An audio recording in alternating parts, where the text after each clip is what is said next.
3 heures du matin. Le 11 mars, le ciel nocturne de Tel Aviv s'embrase, mais ce n'est pas ce qui terrifie le plus la population. Au milieu du fracas assourdissant des sirènes qui hurlent sans discontinuer, des millions de téléphones portables se mettent à vibrer simultanément. Une notification s'affiche. Ce n'est pas le commandement du front intérieur israélien. Ce n'est pas une alerte gouvernementale. Le message est signé en toutes lettres par le corps des gardiens de la révolution islamique. En plein cœur du bombardement nocturne le plus long et le plus soutenu que Tel Aviv ait jamais connu, les civils israéliens lisent ceci sur leurs écrans. Votre gouvernement vous ment, les missiles sont en route, aucun abri ne peut vous protéger. Pourquoi l'Iran prendrait-il la peine de prévenir les victimes qu'il s'apprête à bombarder? Pourquoi risquer d'avertir la population ennemie? Parce que ce que vous observez depuis des jours n'est pas une simple guerre de destruction physique. C'est l'ingénierie minutieuse de l'effondrement mental d'une nation tout entière. Et le véritable architecte de ce cauchemar a un nom, une histoire sanglante et un plan qui a pris tout l'Occident par surprise. Pendant près de 3 heures interminables, des vagues successives de missiles balistiques iraniens et d'essaims de drones ont pilonné le centre d'Israël. Les sirènes ne se sont jamais tues assez longtemps pour permettre à quiconque de retourner dormir. Des familles entières, des personnes âgées, des enfants sont descendus dans les abris souterrains et y sont restés non pas quelques minutes, mais des heures entières, dans l'angoisse absolue. À l'extérieur, des immeubles résidentiels subissaient des dégâts structurels massifs, les rues se couvraient de débris d'explosions et d'éclats de béton tranchants. À l'aube, lorsque le soleil s'est enfin levé sur une ville couverte de poussière, des millions d'Israéliens n'avaient pas fermé l'œil de la nuit. Et c'était précisément l'objectif. Voilà la véritable dimension de cette guerre, une dimension que la plupart des analystes occidentaux, obnubilés par les statistiques militaires, n'ont pas encore vraiment saisie. Cette stratégie ne produit pas nécessairement les images satellites spectaculaires d'une base militaire annihilée ou le titre accrocheur d'un général ennemi neutralisé. Elle produit quelque chose de beaucoup plus lent, quelque chose de profondément corrosif, l'épuisement chronique, la privation systématique de sommeil, l'effritement psychologique implacable d'une population civile qui ne peut plus prévoir à quel moment résonnera la prochaine alarme, qui ne peut plus faire confiance à l'abri vers lequel elle court en panique et qui, en cherchant désespérément des informations sur son téléphone, tombe nez à nez avec la propagande de son pire ennemi, lui affirmant que ses propres dirigeants l'envoient à l'abattoir. Des experts israéliens du renseignement ont commencé à murmurer une vérité dérangeante dans les couloirs du pouvoir. L'Iran n'essaie pas de transformer Tel Aviv en champ de ruines. Il essaye de détruire la capacité du gouvernement israélien à maintenir la volonté de résister de sa propre population. L'objectif est de créer une pression politique intérieure si étouffante, si insupportable, que le gouvernement perde son mandat populaire pour poursuivre les hostilités. L'Iran n'a pas besoin d'écraser l'armée israélienne sur le champ de bataille. Il a seulement besoin que les citoyens israéliens, épuisés et terrorisés, décident collectivement qu'aucun objectif géopolitique ne justifie un tel sacrifice quotidien. Mais pour comprendre pourquoi cette stratégie s'est radicalisée d'une manière aussi dramatique au cours des dernières 48 heures, il y a un détail crucial que vous devez connaître. Un changement de leadership qui a modifié toutes les règles du jeu. Le 7 mars, une décision monumentale est tombée à Téhéran. Mojtaba Khamenei a été officiellement confirmé comme le nouveau guide suprême de la République islamique d'Iran. Il a 55 ans. Il n'a jamais occupé de fonction publique de premier plan. Il ne possède aucun titre militaire formel dans son parcours. Pourtant, du jour au lendemain, il a hérité d'une guerre totale qu'il n'a pas lui-même déclenchée. Il a pris le commandement suprême d'un appareil militaire qui a déjà consommé une portion alarmante de ses stocks de missiles balistiques contre un adversaire redoutable, un adversaire soutenu par la toute-puissance aérienne des États-Unis. Les réseaux d'espionnage tentaculaires du Mossad et l'architecture de défense antiaérienne la plus sophistiquée de tout le Moyen-Orient. Mais ce n'est pas tout. Ce que les médias occidentaux ont souvent tendance à omettre, c'est que Mojtaba Khamenei est un homme en deuil. C'est le fils d'un homme qui a été pulvérisé par des bombes de précision américaines et israéliennes le tout premier jour de cette guerre. Et dans cette même frappe dévastatrice, il a perdu sa mère, sa sœur, sa fille, sa nièce, son beau-frère, son gendre. Presque chaque membre de sa famille immédiate a été effacé de la surface de la Terre en une fraction de seconde. Imaginez un instant la psychologie d'un tel dirigeant. Selon de multiples sources militaires, Au sein même de Téhéran et des rapports de renseignement qui ont fuité, la toute première directive opérationnelle de Mojtaba, en tant que guide suprême, a glacé le sang des stratèges militaires du monde entier. La règle est simple, brutale et non négociable. Plus aucune attaque de missiles contre le territoire israélien n'utilisera une ogive pesant moins d'une tonne métrique. Le bombardement cauchemardesque du 11 mars a d'ailleurs inauguré cette nouvelle doctrine en déployant des ogives titanesques de 2 tonnes métriques, 2000 kg d'explosifs à haute densité livrés par un seul missile balistique, s'abattant à une vitesse hypersonique sur l'une des zones urbaines les plus densément peuplées de notre planète. Pour mettre cela en perspective et comprendre l'ampleur de la menace, rappelez-vous l'ogive qui a percé et fait s'effondrer le bunker civil renforcé à Beit Shemesh le 1er mars, tuant 9 personnes innocentes sur le coup. Cette bombe pesait environ 500 kg. La première décision de commandement de Mojtaba a donc été de quadrupler purement et simplement la charge destructrice minimale de chaque projectile tiré sur Israël. Ce n'est plus un calcul militaire froid et rationnel, c'est l'expression d'une vengeance personnelle, dirigée par un homme brisé, qui possède désormais les clés d'un arsenal balistique d'une ampleur continentale. C'est exactement dans cette zone grise, cet abîme entre le deuil personnel et la discipline stratégique, que les guerres échappent à tout contrôle rationnel. C'est pourquoi le SMS envoyé en hébreu aux civils n'était pas une simple erreur de parcours. Les ogives de 2 tonnes n'étaient pas une démonstration de force passagère.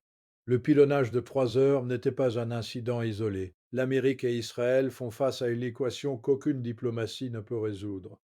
Mais la véritable guerre, celle qui pourrait décider du sort de cette région, se joue en ce moment même sur un autre front, un front invisible. La guerre de l'information et des perceptions est devenue la colonne vertébrale de ce conflit.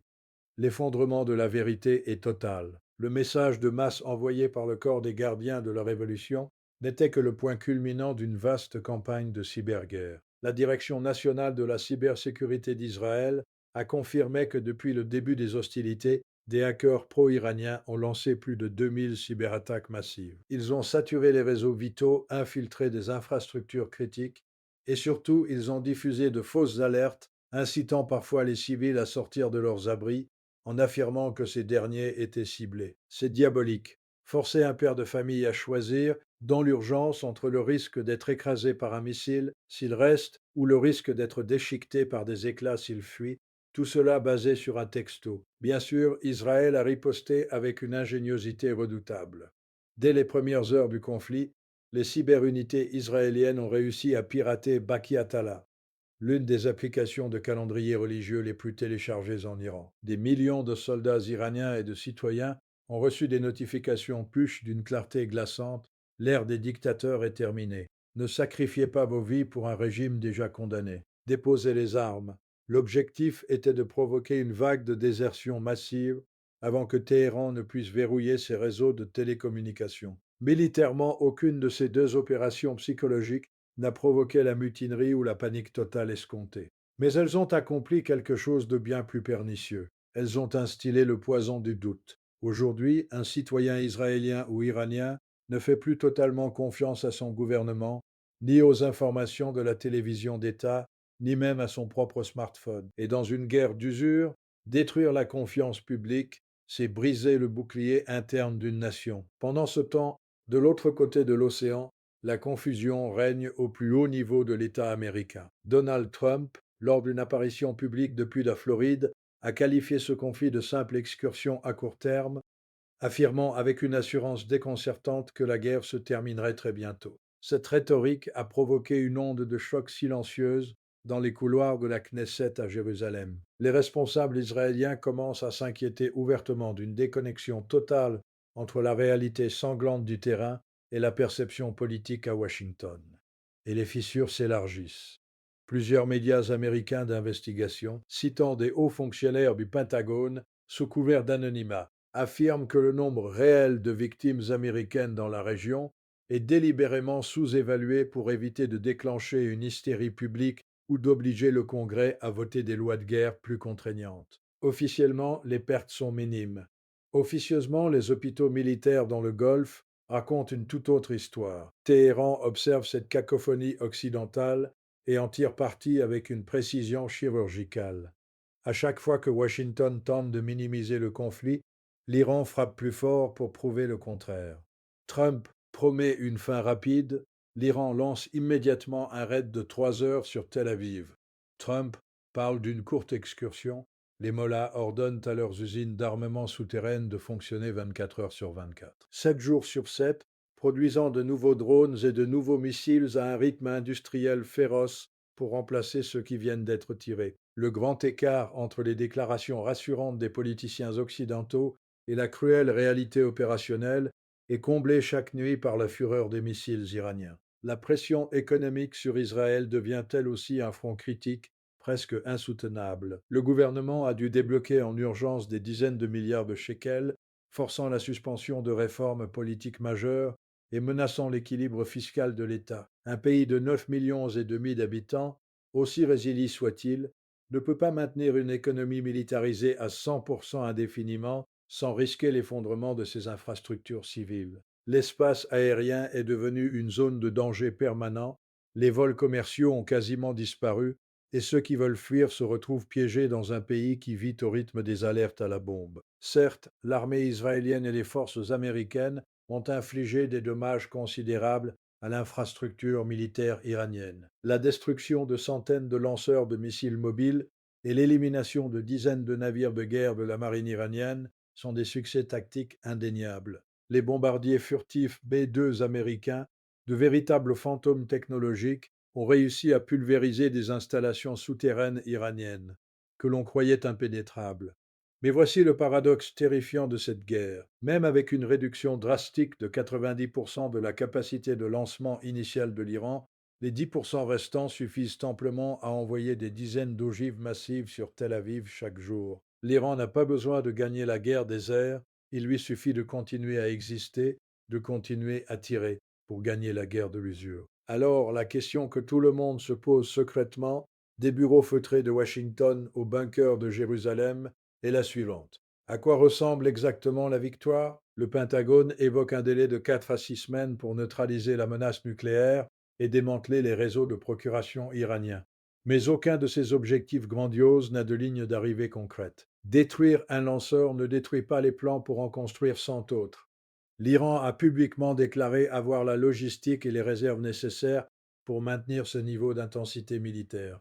Pendant au moins 6 mois, nous sommes face à un homme qui a tout perdu, qui ne négocie pas, qui ne répond à aucun médiateur international et qui contrôle un arsenal capable d'embraser tout le Moyen-Orient. Il n'y a pas de troisième voie dans cette guerre. Il n'y a pas d'échappatoire diplomatique facile.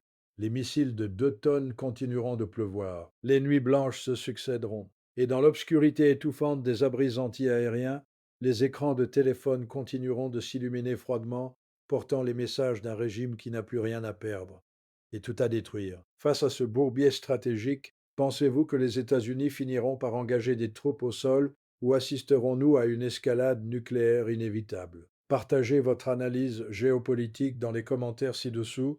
Votre opinion compte dans ce débat crucial.